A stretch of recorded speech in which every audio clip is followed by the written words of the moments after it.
এই পৃথিবীর 10টা পৃথিবীর সমান্তরে জান্নাত দিব, নিম্নস্তরের জান্নাতীরে 10টা পৃথিবীর সমান রাজত্ব দিব। ডান হাতে আমলনামাটা পাইয়া বান্দা লাফাইতে থাকবে আর বলবে, মালিক আমি এত খুশি, এত খুশি, এত খুশি, এত আনন্দ, এত আনন্দ আমি কোথায় রাখবো? লাফাইতে থাকবে। আল্লাহ কয় দাঁড়া, লাফাস কেড়ে। আল্লাহ আমি এত বড় নিয়ামত পাইছি, কোথায় রাখবো গো? আমি আনন্দ কোথায় রাখবো? দুনিয়ার মানুষ 10 কেজির একটা কাপ, বিশ্বকাপ পাইয়া সারাটা দেশ আনন্দে লাফানো শুরু করে।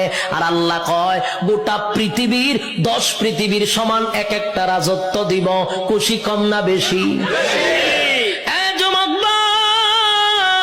খুশি হওয়ার আরো কারণ আছে।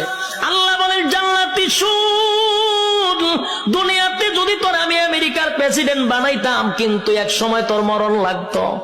আর আল্লাহ বলেন 10 দুনিয়ার সমান একটা জান্নাতের রাজত্ব দিব, আর কোনদিন মরবি না।